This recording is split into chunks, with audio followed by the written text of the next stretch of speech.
everybody. Tonight, your neighborhood Good Gulf dealer joins the Gulf companies in presenting a new program. So welcome to all of you from the Good Gulf Dealers of America. Welcome to the Motion Picture Star's own radio program, the Gulf Screen Guild Show. With Jack Benny, Joan Crawford, Reginald Gardner, Judy Garland, Oscar Bradley, and Hollywood's favorite master of ceremonies, George Murphy.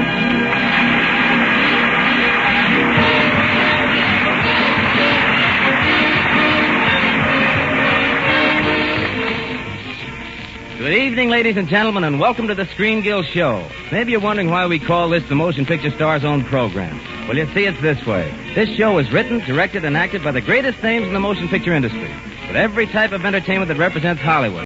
Reviews, musical comedies, dramatic shows, different writers, directors, and stars each week. But most important, the money that the Gulf Oil Companies pay the stars for appearing on this program will be turned over to the Motion Picture Relief Fund. So you see, it is really our own program. And we hope that you have as much fun listening to it as we have bringing it to you. So let's swing right into the show with a star who still manages to keep her youthful appearance in spite of her 15 years. Judy Garland.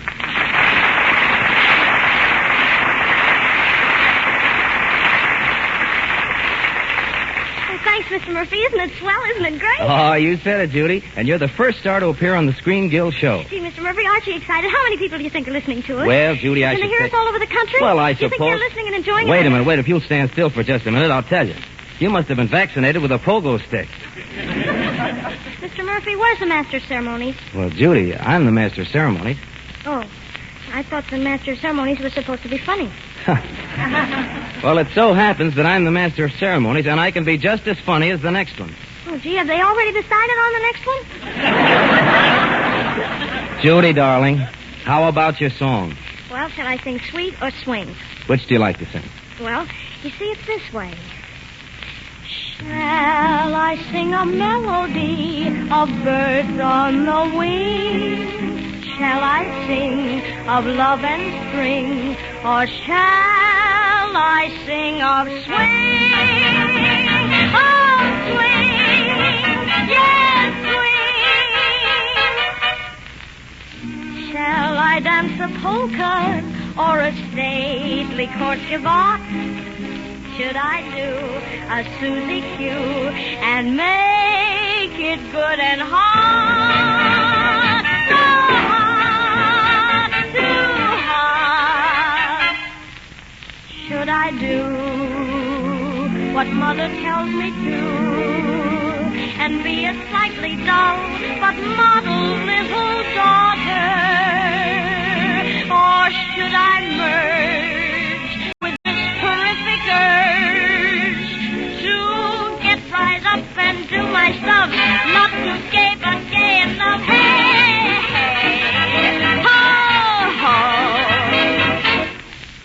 Teacher says that I should sing of love and spring, but I will not sing of love and spring, for when I sing, I'm gonna sing, I wanna sing, I'm gonna sing of swing. I wanna hear a horn toot against the beat, I wanna feel the money, wanna round the feet, I wanna kill myself and dance down the street, I wanna stand right up and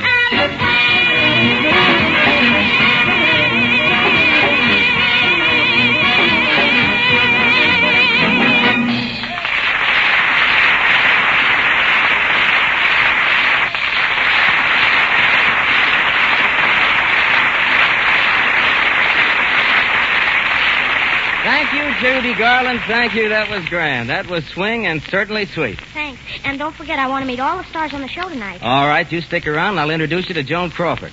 Joan Crawford? Gee, I've always wanted to meet her. Really, will you introduce me to her? I certainly will. Oh, gosh. Joan Crawford. And you know what? I'll introduce you to Jack Benny, too. Oh, gee. Joan Crawford. Judy, it looks as though you're really serious about this. Hey, somebody just came in. That might be Joan now. Pardon me. Am I interrupting anything? No, not at all. Then I must be in the wrong studio. Goodbye. Hey, wait a minute. It's Reggie Gardner, folks.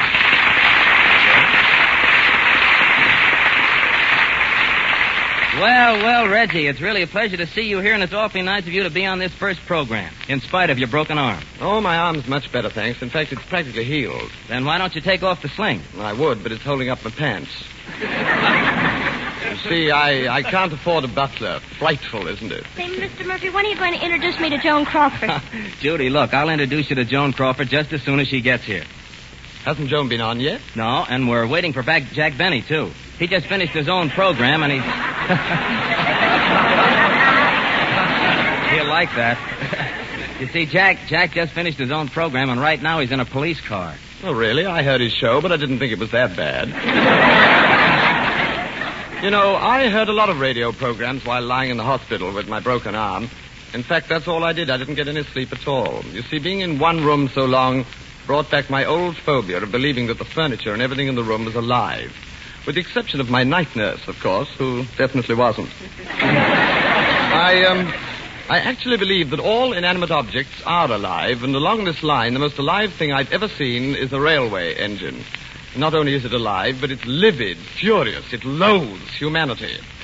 The only human who isn't afraid of it, I can't think why, is the engineer who leans out of his cab and waits for the signal to go. And when he gets the signal, he turns around and catches hold of a handle, pulls it down, and this livid beast is unleashed. Like this.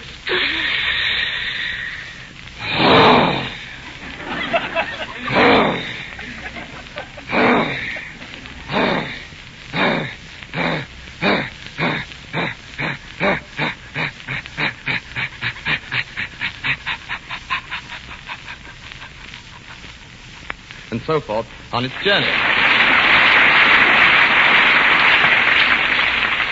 Well, now that we've unleashed this livid thing, we find it still equally furious, and it has a colossal argument with the rails it's running on. Like this. Giddle-a-da, baddle-a-da, giddle-a-dee, biddle-a-da, baddle-a-da, biddle-a-dee, giddle-a-dee, baddle-a-da, baddle-a-da, giddle-a-dee. That goes on the entire journey. And not only does it have a colossal argument with the rails it's running on, but also all the other rails when they dare to cross its own. Like this. Biddle-a-da, giddle-a-da, diddle-a-dee, giddle-a-dee, giddle-a-dee, and so on. A few years ago, I went to France, and when I arrived at Calais, I got my first glimpse of a French engine. I was very much impressed. It seemed to me to be 4 times as big and 8 times as livid as any engine I'd ever seen before. To begin with, it had 27 of everything. Cow catchers, bells, tea cosies, knives and forks. In fact, everything but Darrell Zanuck hanging all over it. And when I was crossing the rails to get to the platform on the other side where I was to catch my train, I had to walk in front of this frightful monster, so I cowered away from it, and suddenly, to my amazement, it let out an extraordinarily effeminate voice. It seemed to me to be so enormously masculine, and yet as it started on its journey for Paris, all it managed to summon up was...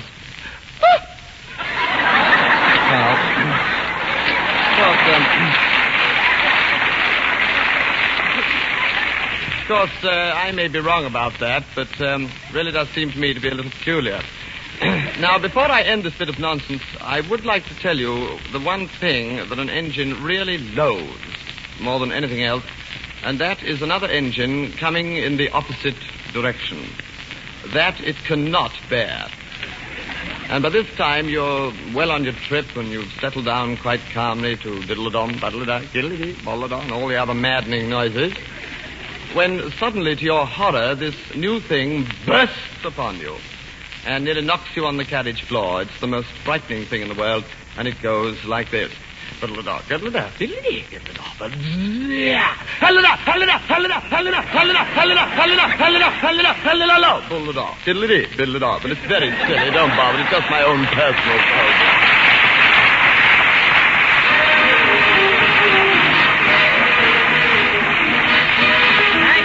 Gardner, that was really swell. Grand and splendid. You know Oscar Bradley, our musical director, because he has conducted the Gulf programs for the past 4 years.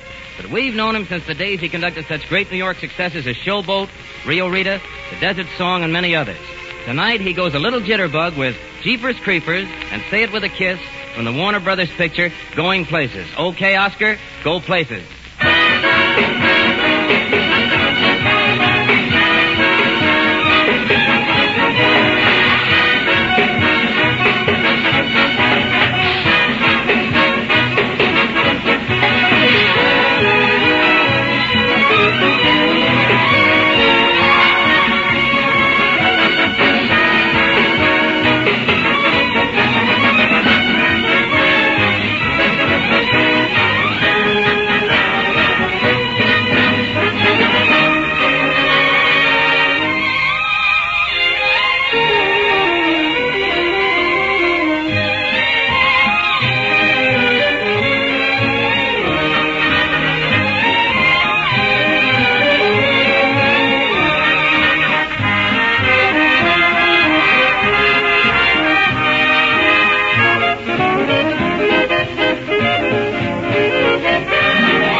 grand, Oscar. Tonight, ladies and gentlemen, Ralph Morgan is playing a dual role. He is here not only as president of the Screen Actors Guild, but also to represent Gene Hersholt, president of the Motion Picture Relief Fund, who is in New York. Ladies and gentlemen, our president, Ralph Morgan.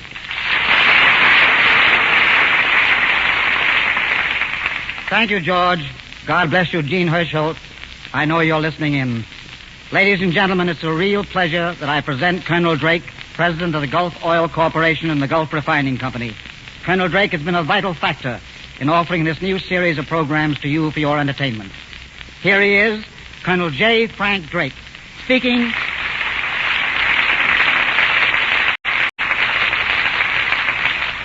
Speaking in behalf of the Gulf companies and of your independent, good Gulf dealers. Thank you, Mr. Morgan. Ladies and gentlemen, during the past 7 years, Gulf has pioneered in bringing you many unusual phases of radio entertainment for the first time. Your good Gulf dealers and the Gulf companies have had the privilege of sponsoring a long series of famous stars, including the best loved of all, a man I am proud to have known as a friend, America's own Will Rogers. This year, we have searched for a new frontier in the radio field. We feel that we have found it in the Screen Guild show, which brings you practically all the leading stars, the featured players, and the directors and writers in Hollywood. We hope that in this way we shall open new frontiers of enjoyment to you and to millions of other Americans. It has been possible for Gulf to sponsor a program of such a wide scope only because of the cooperation of the Motion Picture Relief Fund, the Screen Actors, Writers, and Directors Guilds, and the Motion Picture Producers. We think it worthy of your attention that the amount paid by the sponsor for talent on this program will be placed in a special fund to build a home for the care of aged and indigent people from all branches of the film industry. We feel that this is a humane and very worthwhile project, and we are proud to be associated with it. We hope also that this is the kind of entertainment that all of you will enjoy, and that you will find the Screen Guild show worthy of your continued support.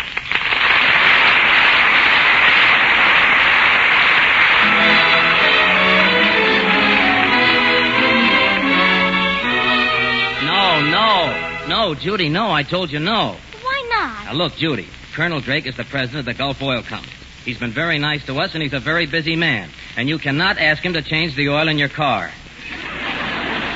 Besides, he's not dressed for it. Incidentally, young lady, there's something I want to ask you. There's a very disturbing rumor going around that you're a jitterbug. Why, I am not. I like opera just as well. Well, all I know is what Mickey Rooney and some of those old-timers are saying around. Well, I'm operatic and I can prove it. That is, if Oscar Bradley will help me. Oscar, the lady waits. Rudolfo, ich lieb dich nicht.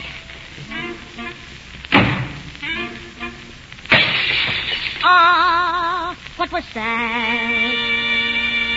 Methinks it was the voice of my nurse. She must not find you here, or else she'll kill you. So go, my beloved, go, my beloved.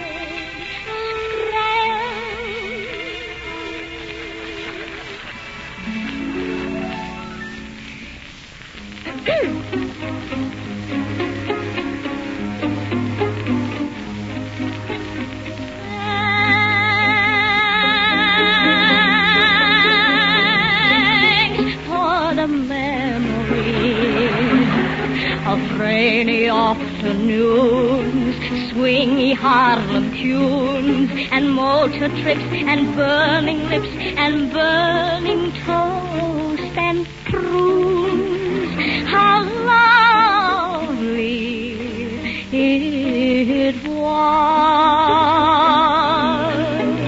Memories the time that we feasted, and oh my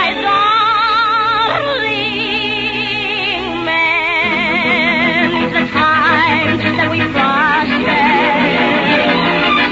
Well, it was swell while it lasted.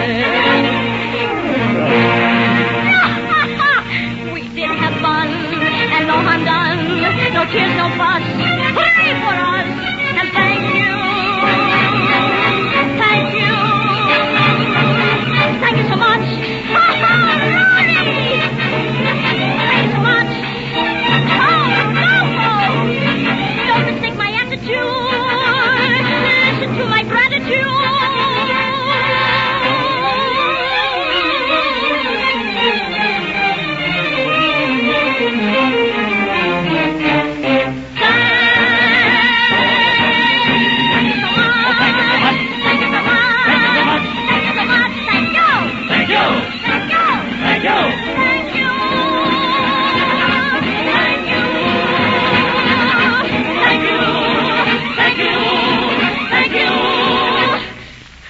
Much obliged.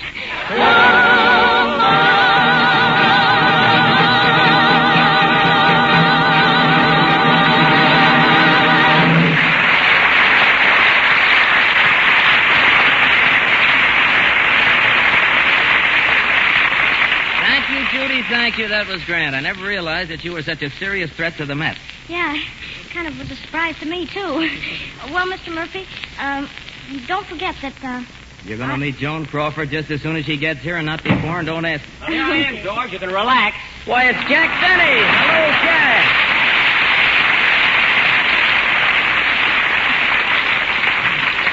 Well, George, I bet you were kind of worried that I wouldn't get here on time, weren't you? Weren't you worried? No, we weren't worried, Jack. Not at all. Well, weren't you worried even a little bit? No, not even a little bit. Darn it, I was hiding for nothing. You know, George, I had an awful time getting here. It's the last time I'll go any place with a police escort, believe me. Why, Jack, I should think you'd feel flattered. It's quite an honor to have them send a police car for you. Police car nothing. They sent 2 cops on motorcycles, and I had to run between them.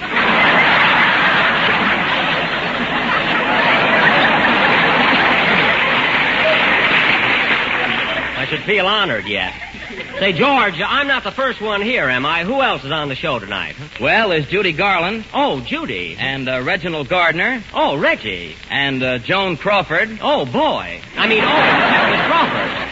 You know, George, a funny thing. Now, I know nearly everybody in Hollywood, and yet I've never been able to... I've never had the pleasure of meeting Miss Crawford. You haven't? No. Oh, we've been at the same places at the same time, like the Rose Bowl game and America, but we never seemed to rub elbows. Is that so? Not that I'd recognize her elbow if I rubbed it, but really, George, I would love to meet her. Well, Jack, your desire is about to be fulfilled. Ladies and gentlemen, Miss Joan Crawford.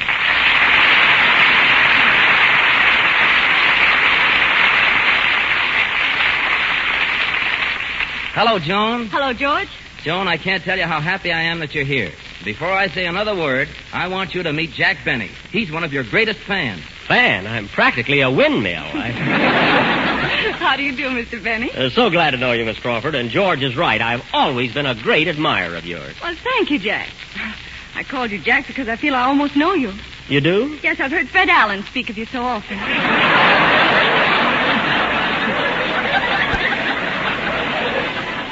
Oh, you have? Well, stop staring at me. I'm sorry.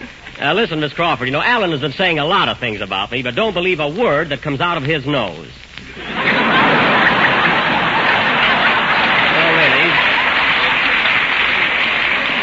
really? He's just an old foof. Jack, I hate to take sides, but I listen to your program nearly every Sunday, and I've heard you say some pretty awful things. About Allen? No, just some pretty awful things. Well, it's nice to know that you listen anyway. And by the way, Joan, you don't mind my calling you Joan, do you? No, not at all. Well, it's such a short program, and if you can save a syllable here and there, they add up. Now, I started to say, Joan, I saw your latest picture, The Shining Hour, and I thought that you... Oh, Joan. Yes? This is Judy Garland. She's been so anxious to meet you. Hello, Judy. Gosh, Miss Crawford, you're my favorite star. The child cute. You know, Joan, as I was saying... Thank you so much, Judy. Now, in The Shining Hour, Joan, your performance... Gee, Miss Crawford, when I grow up, I want to be just like you. Well, you know, Joan, your And I performance... will be, too, someday. Judy, sweetheart, you're getting in my hair. Well, I won't get lost.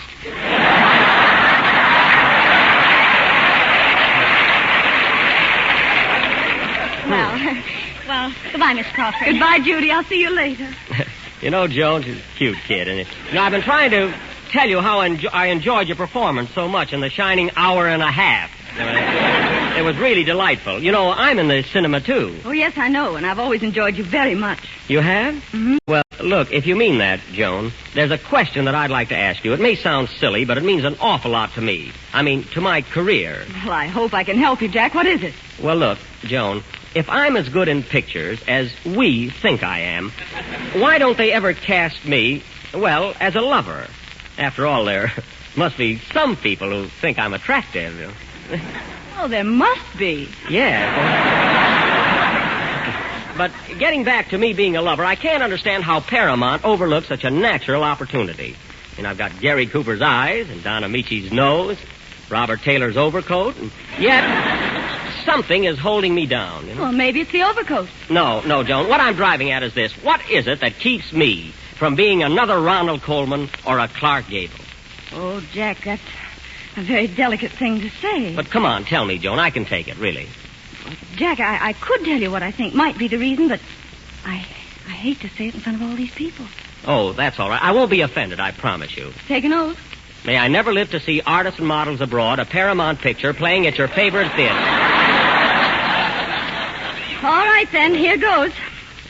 Jack, I think you're very clever and you're very talented. But you lack the most essential thing for success on the screen. I do. What is it? Sex appeal. Sex appeal. I mean, you can't mean that I haven't got enough. Oh, yes, I can. Funny, and I never even suspected it. Gee, I do the rumba, and I wear turtleneck sweaters, and I saw ecstasy.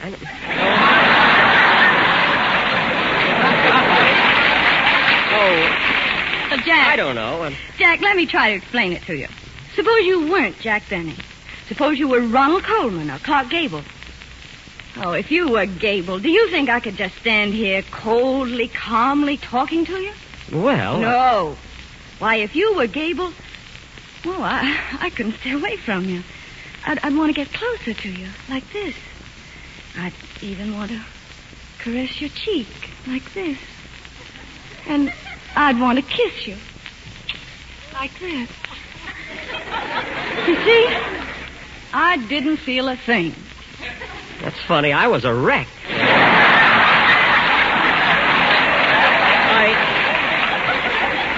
I see what you're driving at, Joan, but when you mention Gable, don't forget you only see him on the screen, where he's acting, playing a part, giving a performance.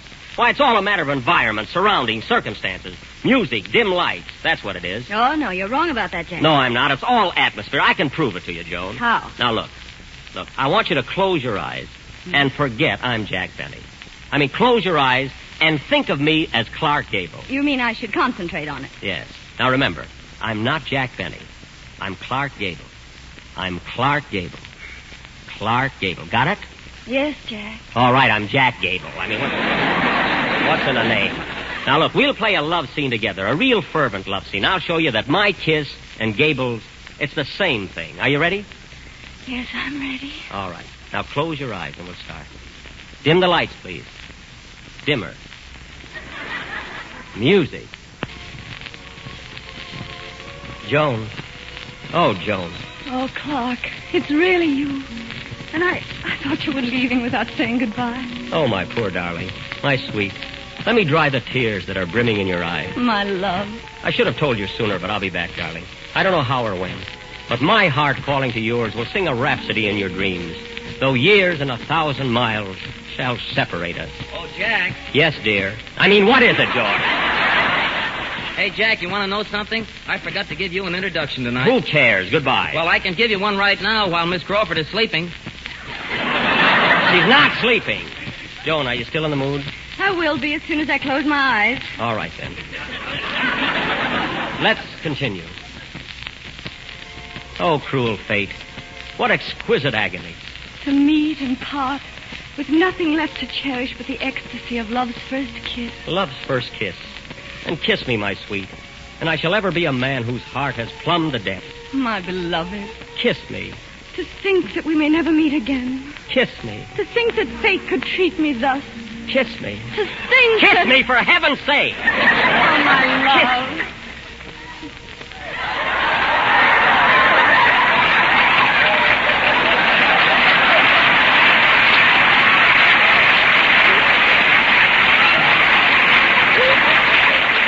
Jones. Well, what do you think of that? Jones. Help! What's the matter, Jack? Was there an accident? Accident? Accident. Reviver, boys. I'm going out for a smoke. Why, Jack! Sex appeal.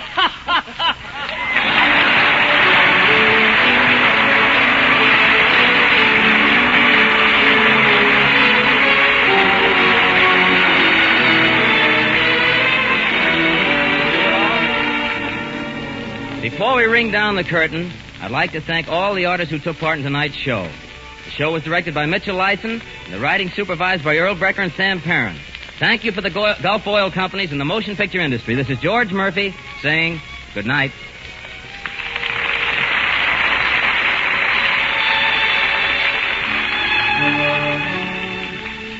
Tonight's Screen Guild show was the first of a new series bringing you all the most famous artists in Hollywood. Next week, same time, same station, the good Gulf dealer in your neighborhood joins the Gulf Companies in welcoming you to another Screen Guild show with Oscar Bradley's orchestra and your master of ceremonies, George Murphy, with Fred Astaire, Gino Corrado, Herbert Marshall, Franklin Pangborn, and Loretta Young in an original musical comedy directed by Ernst Lubitsch. We are grateful to MGM for Joan Crawford, Judy Garland, and George Murphy, to General Foods and Jell-O for Jack Benny. Thanks for the memory is from the motion picture of the same name. John Conte speaking. This is the Columbia Broadcasting System.